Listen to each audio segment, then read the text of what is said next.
Hello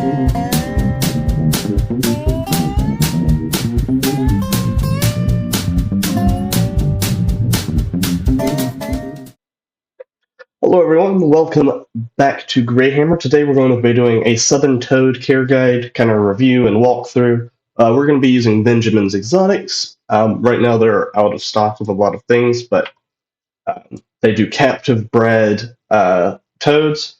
This would work for Southern or Oak toads, probably Great Plains toads, and American toads as well. They're all relatively similar.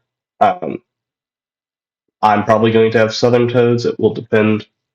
Not sure. But a lot of the care guides I didn't trust because I looked at their corn snake care guides and it was like, keep them in a 20-gallon tank. And I was like, okay, that's not right. So we're going to go over this. They're native to the coastal plain, Florida, Georgia, Alabama, and all these other southern states. They may hybridize with the American and Fowler's toad, so this could work for both of those. Lifespan, wild-caught only live a little bit, but in captive bred can live 30 plus years. Expect 10 years, however. They can be kept in a wide variety of enclosures. Plastic tubs are easy to clean. Glass tanks are ideal for bioactive. When using glass tanks, it's best to use some sort of solid plastic or glass lid as opposed to a screen lid. Screen lids allow too much ventilation and can dry out the enclosure. Bioactive is good because it doesn't have to be sterilized often. They don't require a massive setup. They do require more setup than some other frogs that are less active than they are. For a single adult male or medium-sized female, 10-gallon aquarium can work. When keeping groups, a 20 or a 40-gallon work better, especially for bioactive. They do best with treated tap water. 2 water conditioners are ReptiSafe, or tap water conditioner by API. After the tap water is treated, it should be left out at least 24 hours before you use with your toads. Remember, these are amphibians. They absorb water through their skin. If you live in a place where tap water is not safe for human consumption, it should be not used with your toads even when treated.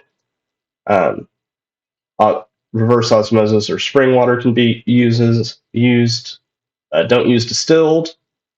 Temperature, they do with a wide range of temperatures, but low to mid 70s with a slight drop at night.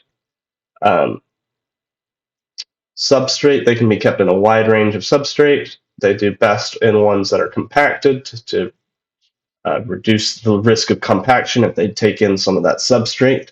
Sphagnum peat moss or similar works both for breeding setups that are cleaned, as well as with bioactive coconut fibers. You can use that as well. ABG mix is going to work great. Lighting, they don't require any special type of UVB or anything. I would say provide like a jungle dawn, and then a shade dweller, personally. But they may benefit from an additional light source because, let's just admit it, things are exposed to light in the wild. It can be used, not required. I'd suggest it. It's found in nature. It's probably good for them. Food source. Lean feeders don't have large fat content. Crickets, red roaches, and lobster roaches. Dubia roaches can be used to feed. They can hide and burrow. Mealworms can be used in moderation. Used sparingly.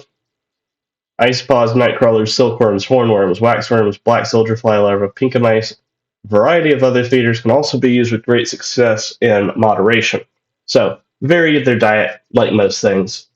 If you use like a dubia dish or something, you could use dubia roaches, or if you can get them tong fed. Calcium dusting, and then gives them vitamin A plus.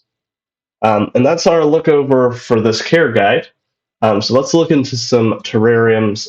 Also, I don't know if it put it anywhere here, but you're going to want at least a small water section, even if it's just a dish, that allows them to soak.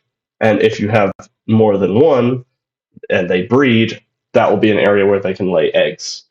So this is a 20-gallon reptile tank, 24 by 18 by 12. You could probably keep 2 in here, but you're getting that 166.50. Dog is barking. Um,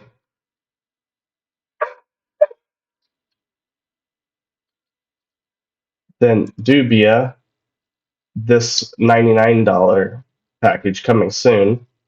22 gallons would work great for them. These don't hold water. I've inquired on that front, so you would have to put in like a dish. Hold on, let's see what this. Okay, no, that's just a mat. It's not a waterproofing thing. Um, Zen Habitats has like a waterproofing thing, so maybe you could use that with this to make a waterproof section. 99 bucks, not bad for this size terrarium. Um, and then here's your Exoterra. I don't have the cost on this one, but this one would work well, and you get that nice hood. Um, but you'll want to change this out with glass or something to keep lower ventilation. Um, but that's really it. They're going to be a super simple animal to keep. Um, just be sure you keep them from getting overweight because they can become overweight pretty easily.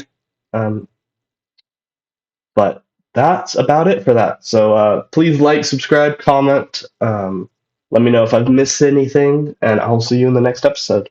Goodbye.